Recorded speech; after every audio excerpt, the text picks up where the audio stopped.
Selanjutnya pemirsa, seorang ibu tewas dibunuh anak kandungnya sendiri di Sukabumi, Jawa Barat. Aksi nekat itu dilakukan diduga lantaran sang anak ingin dibelikan sepeda motor.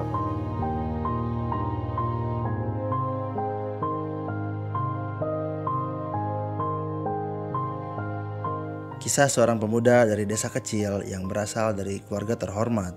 Bahkan ia adalah kebanggaan keluarga. Masyarakat sekitarnya pun selalu memuji-muji dia karena dia adalah anak yang pintar. Sejak SD hingga SMA dia selalu ranking 1. Dan setelah kuliah pun ia langsung bekerja kantoran. Betapa hebatnya dan sempurna masa depan yang orang-orang bayangkan terhadap pemuda tersebut. Tentu ia membuktikan keberhasilannya dengan menunjukkan dia mampu membeli sebuah rumah, membeli sebuah mobil mewah, motor mewah, barang-barang branded, mungkin iPhone yang kalau terbaru. Namun suatu ketika ia menyadari bahwa ternyata kehidupan ini tidak selalu sesuai harapan, di mana apa yang dia perjuangkan akan selalu seperti yang ia harapkan.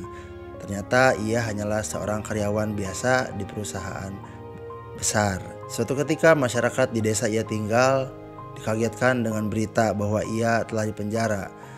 Mendengar hal tersebut, semua orang menjadi ramai-ramai membicarakan bagaimana bisa anak yang sempurna, pintar. Ternyata semua barang yang ia miliki seperti rumah, handphone, mobil, motor mewah itu adalah hasil uang pinjaman dari berbagai macam peminjaman uang seperti di bank, peminjaman online, dan semacamnya.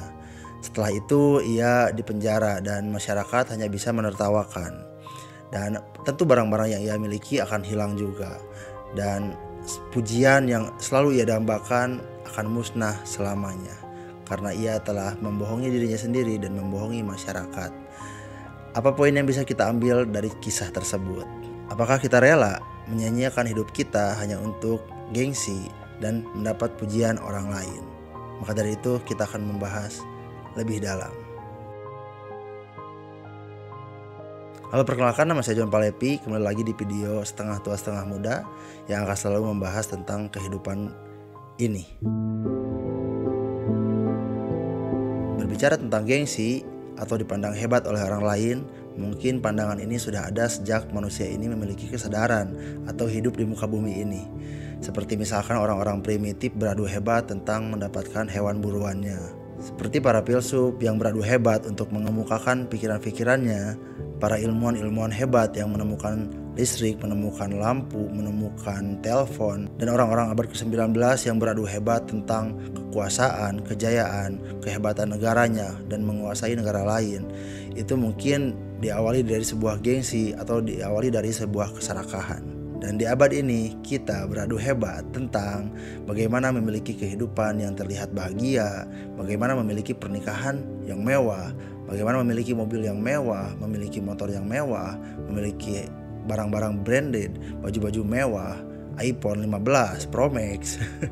Tentu deretan kemewahan yang tadi saya sebut memiliki nilai spesial bagi sebagian orang. Dan itu tidak apa-apa dan itu sangatlah wajar selama kita mampu dan kita membutuhkannya. Namun kita sebagai manusia yang diberi kemampuan untuk berpikir secara rasional, kita diberi kemampuan untuk dapat memilih mana yang baik dan mana yang tidak. Dan begitu pun mana yang kita butuhkan dan mana yang tidak. Karena pada dasarnya kita adalah makhluk survival. Kita hanya butuh untuk bertahan hidup dan mempertahankan spesies kita. Namun ketika sisi buruknya datang, kita sebagai manusia memiliki sifat serakah. Nah, disitulah sifat hewani kita akan muncul. Kita akan mengutamakan nafsu, kita akan mengutamakan ego, dan rasionalitas kita untuk berpikir akan menjadi hilang. Nah, inilah yang akan menjadi masalah. Mengejar gengsi atau pujian masyarakat, tentu ini didasari dari sebuah hawa nafsu, di mana kita ingin dianggap hebat, kita ingin dianggap kuat, kita ingin memiliki kekuatan di masyarakat. Namun disinilah masalahnya, ketika kita tidak mampu dan kita tidak membutuhkan barang-barang yang kita beli, namun kita mengejar pujian orang-orang hanya untuk dipandang mampu, hanya untuk dipandang kuat, dipandang hebat, maka akan terjadi sebuah masalah dalam pengambilan keputusan yang kita ambil. Ketika kita ingin terlihat hidup bahagia, ingin terlihat sukses, ingin terlihat hebat di mata orang lain, maka segala keputusan yang kalian ambil akan berdasarkan pemikiran orang lain, dan hal tersebut akan berdampak terhadap aspek-aspek keputusan yang kalian ambil di kemudian hari. Kita ambil sebuah contoh. Ketika kita menikah, tentu kita ingin pasangan yang cocok, pasangan yang tepat, membahagiakan kita. Namun karena kalian terburu-buru untuk memilih pasangan, karena kalian selalu dipertanyakan oleh orang lain, dan kalian menganggap orang lain itu sangatlah penting untuk kalian tidak mau tertekan oleh pertanyaan orang lain, dan kalian akhirnya mengambil keputusan yang salah. Kalian mencari pasangan yang emang cepet-cepet nikah aja, tidak memikirkan cocok atau tidak. Kalian hanya peduli terhadap siapa yang bisa nikah lebih cepat, siapa yang bisa diajak prewed cepat biar bisa upload, dan sebagainya. Dan ketika kalian tidak cocok dengan pasangan kalian pun tidak akan mengakhirinya karena kalian takut dihakimi oleh orang-orang. Dan itu akan terus berputar-putar seperti lingkaran setan. Kita ambil contoh yang lain. Aspek kedua adalah memilih pekerjaan. Tentu pekerjaan adalah hal yang sangat penting dalam kehidupan ini, karena dengan bekerja kita dapat memiliki uang untuk memenuhi hidup kita. Namun ada beberapa pekerjaan yang mungkin cocok untuk kita, menyenangkan untuk kita, terlepas banyak atau tidaknya uang yang didapatkan. Nah, dengan aspek gengsi ini, kalian akan memiliki keputusan untuk memuaskan pemikiran orang lain. Kalian rela bekerja mati-matian 24 jam di pabrik, misalkan, mohon maaf tidak bermaksud untuk menyinggung, misalkan di pabrik. Kalian lembur setiap hari 1 minggu full untuk memenuhi kebutuhan uang yang kalian butuhkan untuk membayar, misalkan untuk membeli mobil agar dapat menaikkan kelas di mata orang-orang, untuk membeli motor mahal, motor mewah, handphone iPhone 15 Pro Max misalkan.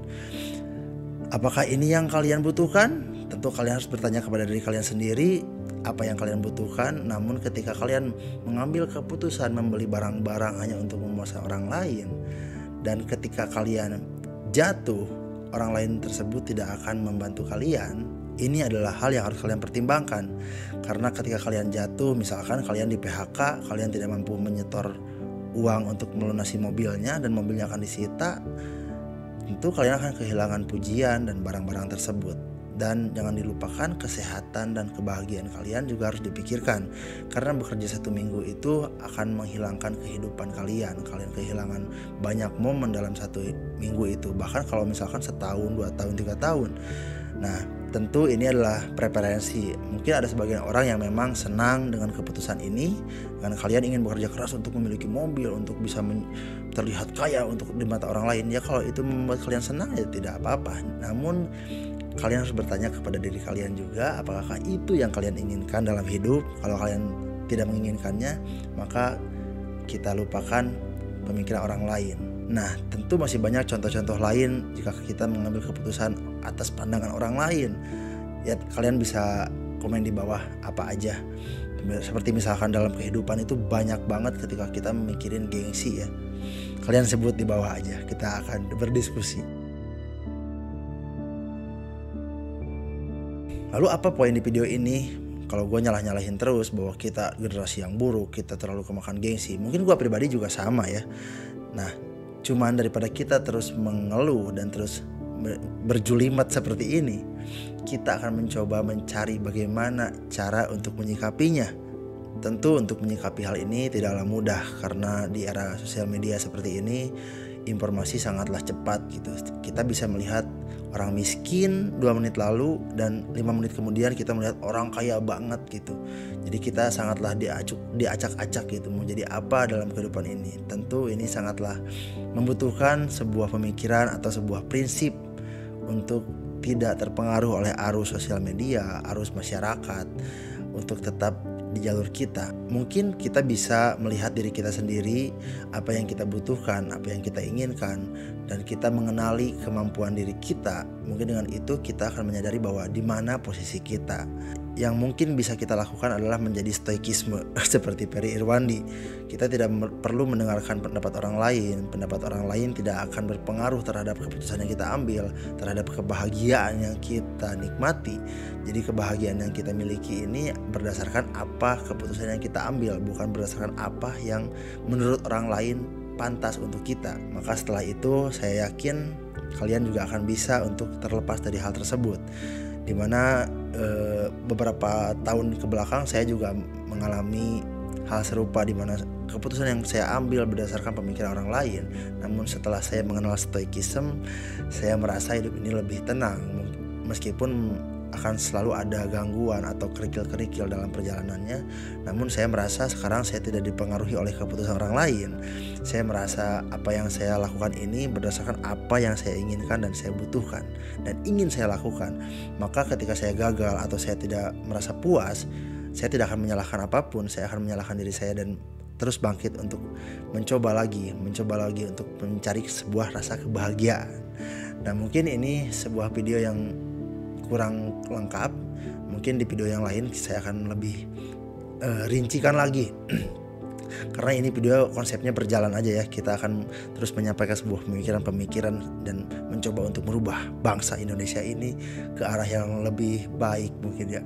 Si paling superhero ya, karena saya guru juga, saya merasa memiliki tanggung jawab untuk berkontribusi merubah bangsa ini. Nah, jadi hidup dalam gengsi ini sangatlah tidak baik. Menurut saya sekarang waktunya kita untuk fokus terhadap pembangunan diri kita. Seperti orang-orang di Eropa yang sudah maju, orang-orang di Amerika, mereka fokus terhadap dirinya, terhadap pasangan, mencari pasangan, fokus kepada dirinya, apa yang cocok untuk dia, gak peduli dia orang hitam, orang apa, tapi fokus apa yang dia butuhkan. Nah, jadi berantakan di ujung-ujungnya, tapi gak apa-apa. Itu aja yang bisa saya bahas. Semoga ada manfaatnya. Kalau tidak ya gak apa-apa, boleh subscribe, boleh komen di bawah. Saya John Palpi pamit, sampai berjumpa lagi di video setengah tua setengah muda selanjutnya. Bye.